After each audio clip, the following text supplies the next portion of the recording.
શું તમે ક્યારેય વિચાર્યું છે કે દુનિયામાં અબજો લોકો હોવા છતાં કોઈ પણ બે વ્યક્તિના ફિંગરપ્રિન્ટ્સ આંગળીઓની છાપ એકસરખા કેમ નથી હોતા? અહીં સુધી કે એક જ સરખા દેખાતા જોડકા બાળકો આઇડેન્ટિકલ ટ્વિન્સના ફિંગરપ્રિન્ટ્સ પણ અલગ હોય છે. આ માહિતીપ્રદ વિડીયોને અંત સુધી જોજો અને જો તમને વિડીયો પસંદ આવે તો લાઇક, શેર અને સબસ્ક્રાઇબ કરવાનું ભૂલતા નહીં. માણસના શરીરની રચના કુદરતની એક અદ્ભુત અને જટિલ કરામત છે. આપણા શરીરના દરેક અંગની પોતાની આગવી ઓળખ છે, પરંતુ ફિંગરપ્રિન્ટ્સ એટલે કે આંગળીઓની છાપ એક એવી વિશેષતા છે જે દુનિયાના અબજો લોકોમાં કોઈ પણ બે વ્યક્તિની સમાન હોતી નથી. વિજ્ઞાનની દ્રષ્ટિએ આ અત્યંત રસપ્રદ વિષય છે.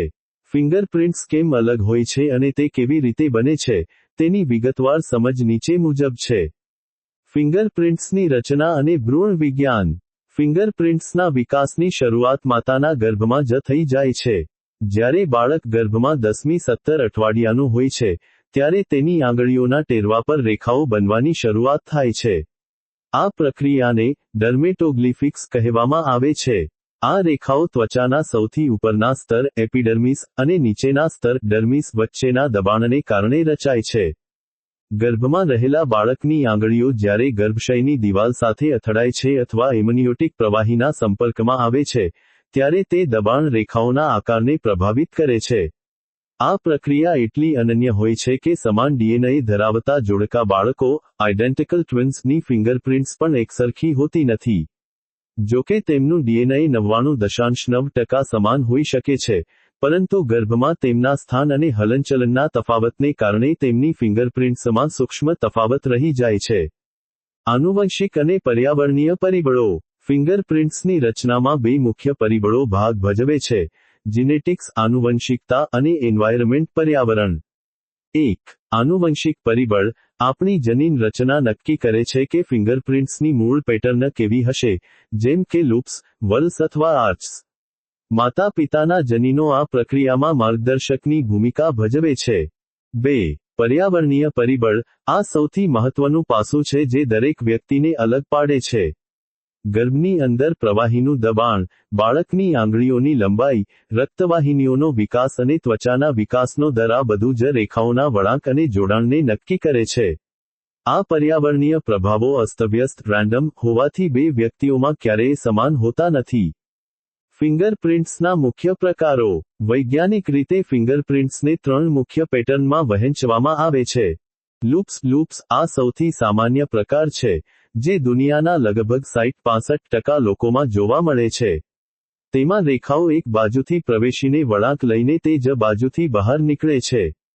વલ્સ લગભગ 30-35% લોકોમાં આ પેટર્ન જોવા મળે છે, જે ગોળાકાર કે ચક્ર જેવી દેખાય છે.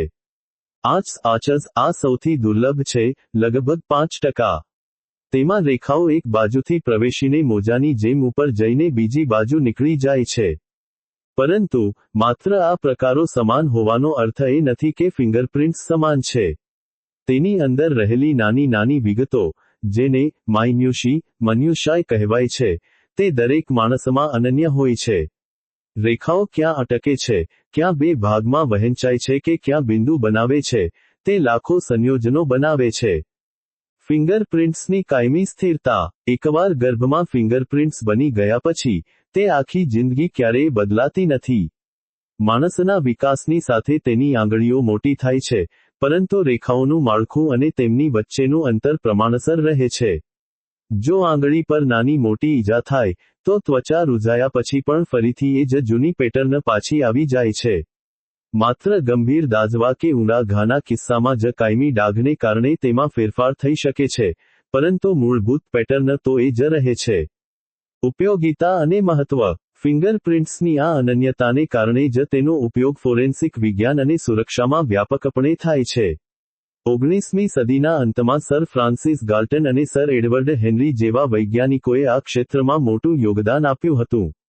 આજે, ગુનેગારોને પકડવાથી લઈને સ્માર્ટફોન અનલોક કરવા અને બાયોમેટ્રિક હાજરી પૂરવા સુધી ફિંગરપ્રિન્ટ્સ અનિવાર્ય બની ગઈ છે. નિષ્કર્ષ. આમ, માણસના ફિંગરપ્રિન્ટ્સ અલગ હોવા પાછળનું કારણ માત્ર જૈવિક નથી, પરંતુ ભૌતિક પરિબળોનું પણ પરિણામ છે. કુદરતે દરેક વ્યક્તિને એક એવી ડિજિટલ સહી આપી છે જેની નકલ કરવી અશક્ય છે. તે આપણી વ્યક્તિગત ઓળખનું સૌથી મોટું પ્રમાણ છે. વિજ્ઞાનની આ અજાયબી સાબિત કરે છે કે ભલે આપણે બહારથી ગમે તેટલા સમાન દેખાતા હોઈએ, પણ આણ્વીય અને સ્તરની દ્રષ્ટિએ આપણે દરેક એકબીજાથી તદ્દન ભિન્ન અને વિશિષ્ટ છીએ.